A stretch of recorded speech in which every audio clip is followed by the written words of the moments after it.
Hello and welcome to another in a series of technology tips brought to you by K2 Enterprises. In this tip, we are going to focus on how you can create default templates for your Excel workbooks, and not only how you can create these default templates, but perhaps also why you should be creating these default templates. My name is Tommy Stevens. I'm one of the shareholders at K2. It's great to have you with me today, and I hope that you're looking forward to a terrific session here. What I have found over the years in working with Excel, many people believe that they're working with template workbooks when in fact they're really not. They don't necessarily understand that template is a technical term in Excel, and we have to save our workbooks with a very specific file extension in order to truly make them templates and to gain all of the advantages associated with templates. That's what we're going to show you how to do in this session, and particularly in this session we are going to focus on Excel's two default templates which do not exist unless you create them. We're not going to focus on what I would call application templates. We'll do that in a separate video unto itself. But again, we're focusing in this session on default templates. And those two default templates in Excel are very simply known as book.xltx and also sheet.xltx. Now notice the difference there between the extension on these files, XLTX, versus a traditional Excel workbook which has an XLSX template on the end. Focusing first on book.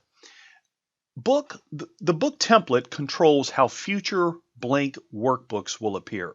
So every time you create a new blank workbook, if you want certain settings to automatically appear in your newly created blank workbook, you can achieve that by storing those settings in your book.xltx template. Examples of settings that you might consider storing there would be, for example, precision is displayed, otherwise known as Excel's global rounding feature. Or if you had a different normal style that you wanted all of your text and numbers that you entered into Excel, if you wanted that different normal style to be available, if you will, inside your newly created workbook, then store that inside your book template. Also, if you wanted print headers and or print footers to automatically appear in every future workbook that you create, then you can store that in your book.xltx template. It's important to understand that anything you want in any future blank workbook that you create should be stored in the book.xltx template. Now, shifting gears, let's focus for a moment on the sheet template before we go into demo mode and show you how to build both of these. The sheet template, again, sheet.xltx, it will control how all future blank worksheets that you insert into an existing workbook will appear. The biggest reason behind creating a sheet template is to ensure consistency in formatting. For example, if we set up our book template perhaps with a normal style inside the book template with perhaps a 12-point font, but then our sheet template has an 11-point font or anything other than 12-point font, every time we insert a new sheet into an existing workbook, we are going to have inconsistencies in formatting.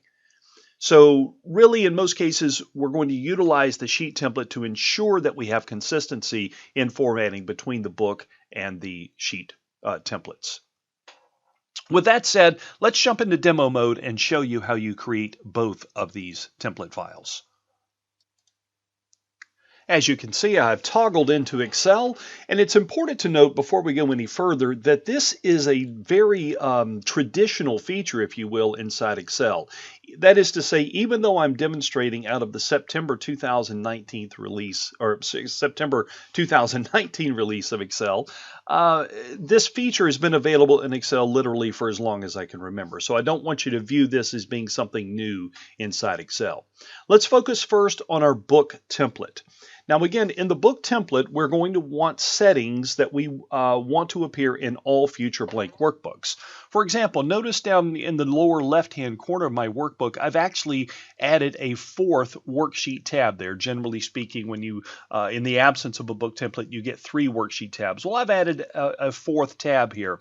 And notice that I've also put color codings on my tab because perhaps some of the people that I work with would find it an easier set of instructions to go edit the red worksheet as opposed to sheet number 3. Other examples of things that I might choose to do here. Notice that my normal style, I have changed the normal style to a default of a 14-point font. Now, the way I made that happen was over here in my styles grouping on the home tab of the ribbon, I just simply right-clicked on the normal style and I chose modify, and then I went and clicked format and changed the font size to a 14-point font. The default font size is 11 points, and I'm certainly not suggesting that you need to change yours necessarily to 14 points, but change that normal style if you want to. Change that normal style to something that perhaps works best for you. Additionally, some other examples of things that are typically done inside the book template. Maybe we want to go to the page layout tab of the ribbon and perhaps get into our print setup. For example, if we go down and choose that we want to, for instance, get into margins or headers and footers, I can go and I can insert custom headers and or custom footers such that these headers and footers will always appear in all future worksheets. I'm sorry, in all future prints of worksheets. And maybe I want to go and insert a page number, for example. So I could put the page number in right here.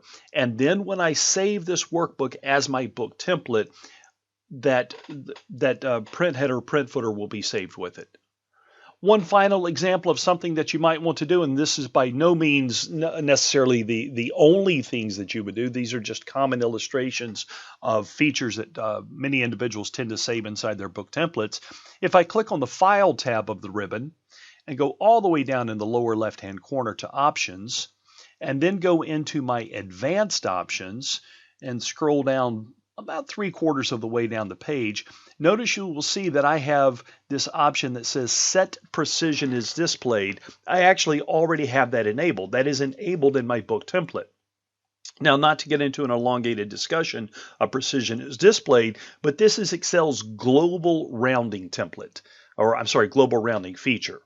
And it helps to eliminate these proverbial penny, what are known as rounding errors. Really, they're formatting errors, but it helps to eliminate these penny rounding errors and these dollar rounding errors. Again, they're truly formatting errors. Most people refer to them, though, as rounding errors. It helps to eliminate those in any future blank workbooks that you create.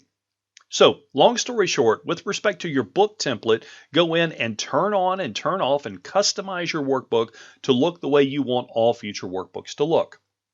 Then you're going to need to save the workbook. And if we go back to our PowerPoint slide for just a second, you will notice the second bullet point for both book and sheet is that these templates must be stored in a very specific folder on your computer, and that folder is your XL Start folder. The letter X, the letter L, Start. And out of all of the things that are associated with creating these templates, finding the XL Start folder is likely to be the most challenging. Jumping back into Excel, perhaps the easiest way for you to find the location of your Excel Start folder is to click on the File tab of the ribbon, and then let's get into, again, Excel's Options.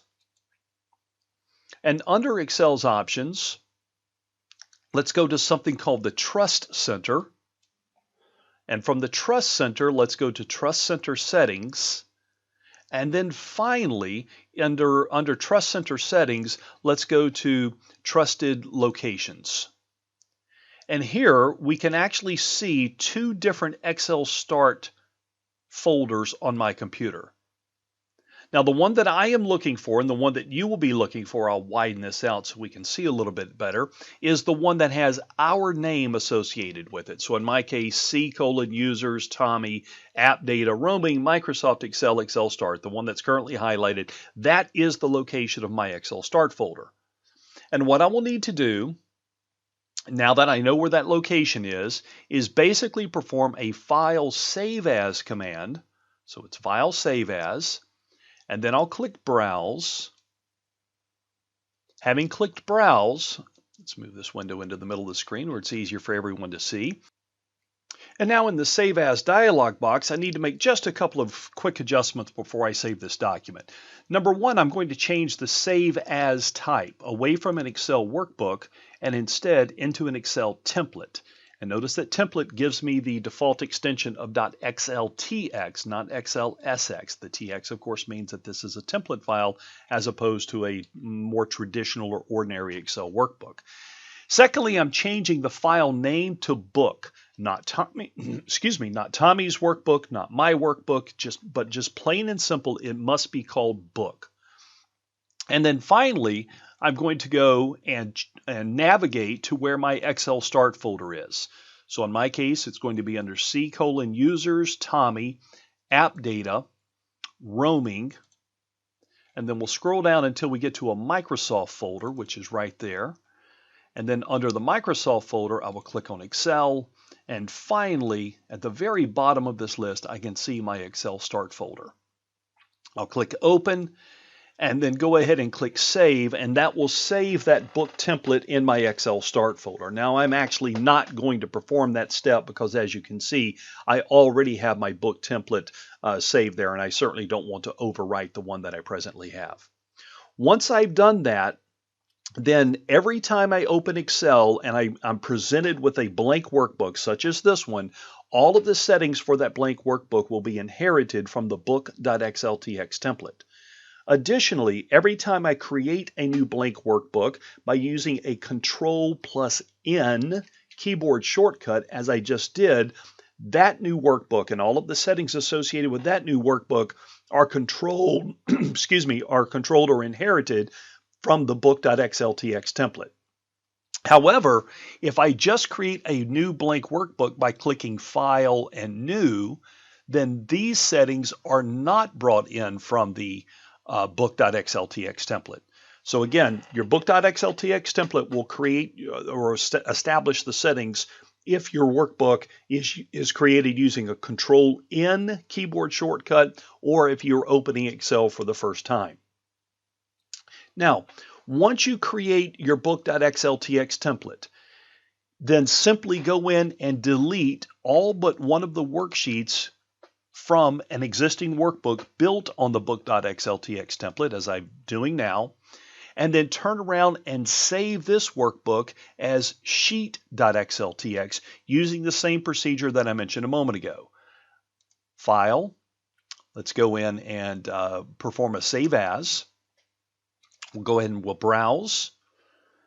And remember, I'm just going to call this one Sheet because it's going to control future blank worksheets. Again, I'll change the type away from an Excel workbook to an Excel template. And now I'm going to browse again to that Excel start folder. So C:\users, Tommy, app data, roaming, Microsoft, Excel, and then finally the Excel start folder. And again, I'm not going to actually save this one because I already have one in place, but once I do go in and create that sheet template, then what that means is you're about to see is every time I go and insert a new worksheet into an existing workbook, as I'm doing right now, that new worksheet inherited all of the settings from the sheet template, not Excel's default settings. Many business professionals spend an unnecessarily large amount of time in Excel trying to establish formats, trying to go in and tweak every new workbook to look a certain way, and that's absolutely unnecessary.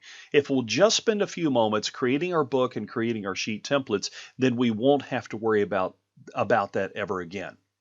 Now, in a separate video, I'm going to show you how to build out application templates, but I wanted to make sure that you understood book and sheet templates first. I hope this information has been useful to you. We thank you for stopping by and hope that you'll join us again in a future YouTube video. Once again, on behalf of everyone at K2 Enterprises, thanks.